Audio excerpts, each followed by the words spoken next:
Really proud of our efforts in the budget that I announced last night to help Appleton Area School District and other school districts across the state do their job that they desperately want to do, but they need no more resources to do it. With that, I'll be glad to answer any questions you might have. Governor Evers, you said during the campaign that you plan to raise no taxes, but your budget includes about $1 billion in tax increases. Why did you include them, and why did you say you planned not to raise taxes? Well, first of all, the net is far less than that. I mean, we're also making sure that we balance that out. But I understand there's some tax increases. Obviously, one of them is the gas tax.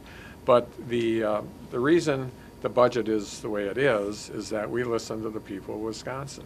They said they wanted better schools and more adequately resourced schools. They said they wanted health care and affordable and accessible health care. And they said they wanted to fix the roads. So those issues basically, there's a cost involved with that. People don't want bad roads. They want to have good roads. So we move forward with the budget. We think it's a fair budget, and it's one that, at the end of the day, doesn't impact.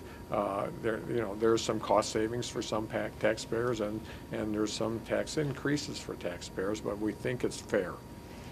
Governor Evers, you said the gas tax would go up 8 cents, but you believe that it's going to be offset by something else that could make a per gallon net decrease for gas. Can you explain that? Certainly. There's an excise tax on gas that is about 14 cents a gallon, and that money in the past did not go into the transportation fund. So we're reducing that tax, which is a tax cut, and we're adding that $8 cents a gallon gas tax. So we believe at the end of the day that many people will see lower prices at the pump. But the most important thing is that 8 cents gets put directly into the transportation fund, which we use for fixing roads, fixing bridges, and making sure that our state is safe.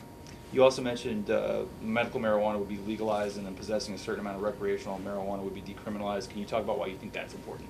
Well, it's important because the people of the state have passed referenda, lots of them, all across the state on medical marijuana.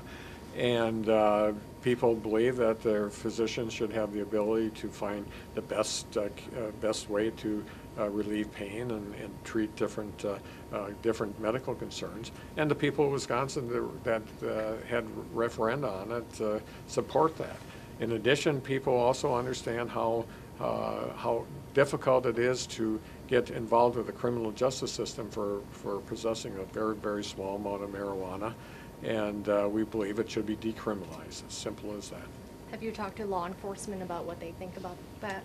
Yes, I have, and they do have concerns, and I understand those concerns. So as we move forward in this budget, we are going to listen to people in law enforcement, but we're also going to be listening to the other people that have concerns about both that are impacted by it being decriminalizing it and making sure that we have all sides at the table. But at the end of the day, we need to come together as a state on these issues. You also talked about raising the minimum wage. What would you say to small business owners who think that they can't afford wage increases? Well, many of them are way beyond it already. I mean, in order to compete for employees these days, you need to increase wages. And so I think because we're doing it in such a small issue, I think that $8.25 we're talking about next year, that's a small amount, and we believe that if we do it incrementally over time, over a period of time, we will be able to do that, reach a reasonable place, and it will not impact the businesses of our state. Republicans have said that they'll throw out much of your budget. If they do that, are there bottom line issues that must be included for you to accept their version of the budget? Well, yeah, great question, because clearly at the end of any budget presentation and rollout, there's always going to be the theatrics about we're going to do this and we're going to do that. The people of Wisconsin want us to work together. That's the bottom line. If I learned anything on this campaign, it's that we need to dial back the rhetoric and spend as much time as we can reaching common ground. So do I believe that Republicans want to have good schools? Yes. Do I think that they want to have a good transportation system? I think that's yes. And do they want affordable and accessible health care?